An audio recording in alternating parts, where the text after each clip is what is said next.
Bonjour ou bonsoir la famille, j'espère que vous allez bien. Je m'appelle Rick Nolon Lumwangu et je suis passionné par l'univers de la communication et du marketing. Voilà. Pour ceux qui me suivent déjà depuis un moment sur Instagram, vous avez remarqué que j'étais inactif ces derniers temps-là. J'avais plusieurs choses à faire et ça me prenait vraiment trop de temps. Mais je ne voulais pas vous abandonner, donc je réfléchissais à un moyen de vous produire du contenu sans pour autant passer trop de temps sur Instagram. Et le moyen que j'ai trouvé, c'est de vous faire des vidéos. Donc désormais, je vous ferai quelques vidéos de ce genre pour vous parler de communication, marketing et peut-être bien plus encore. Donc pour aujourd'hui, pour cette première vidéo, j'aimerais vous parler de l'identité visuelle, de l'importance de concevoir une bonne identité visuelle et de l'impact que cela peut avoir sur votre communication. Alors tout d'abord, c'est quoi une identité visuelle? Une identité visuelle, c'est simplement un ensemble d'éléments graphiques, visuels qui aident à vous identifier ou à identifier votre entreprise.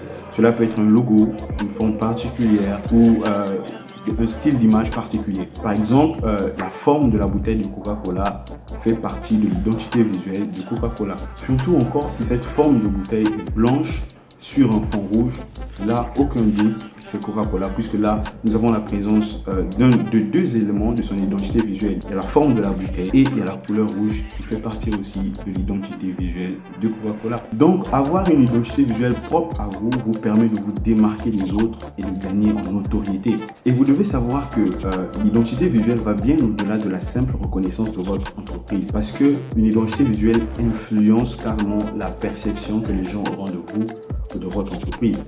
Donc c'est vraiment quelque chose à prendre au sérieux qu'il ne faut pas bâtir à la hâte. En infographie, chaque couleur a un message particulier ou une émotion particulière à véhiculer. Il y a également aussi plusieurs formes. Par exemple, lorsque vous choisissez une forme carrée, cela peut renvoyer à de la rigueur, à de la droiture, alors que si vous choisissez une forme arrondie, cela renvoie beaucoup plus à de la souplesse. Donc, il y a plusieurs éléments à prendre en compte avant de construire son identité visuelle. Et comme je l'ai dit plus tôt, ce choix ne doit pas être fait au hasard. Alors, quels sont les éléments qui constituent une identité visuelle? Il y en a plusieurs. Il y en a vraiment plusieurs. Mais si vous voulez vous démarquer, vous devez en choisir peu pour éviter vraiment la confusion. Parce qu'une personne qui a 1000 prénoms, c'est compliqué. Une personne qui a 1000 visages, c'est compliqué de l'identifier.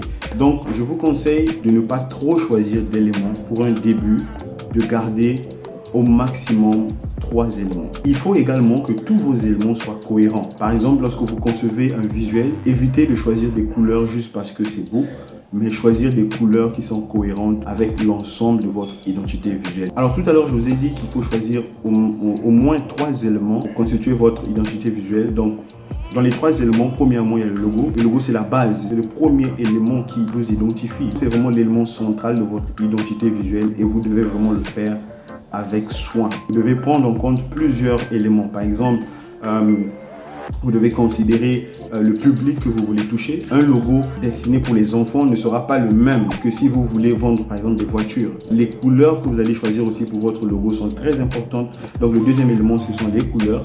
Après le logo, il faut avoir des couleurs à vous, des couleurs qui vont vous identifier. Et comme je l'ai dit, chaque couleur a une signification et chaque couleur a une émotion particulière à véhiculer. Donc, choisissez vos couleurs en fonction de ce que vous voulez faire ressentir à votre cible.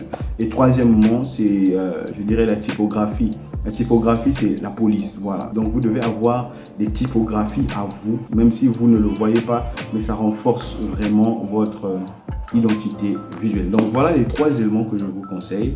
Le logo, les couleurs et choisir des typographies qui sont à vous. Donc voilà un peu tout sur l'identité visuelle. Si vous avez des questions aussi sur l'identité visuelle, sur la conception de logo, sur le choix des typographies, sur le choix des couleurs, voilà, posez-les moi en question ou bien vous pouvez m'écrire par DM. Voilà, je me ferai le plaisir de vous répondre. On se dit à la prochaine pour une autre vidéo dans les mêmes thématiques. Voilà.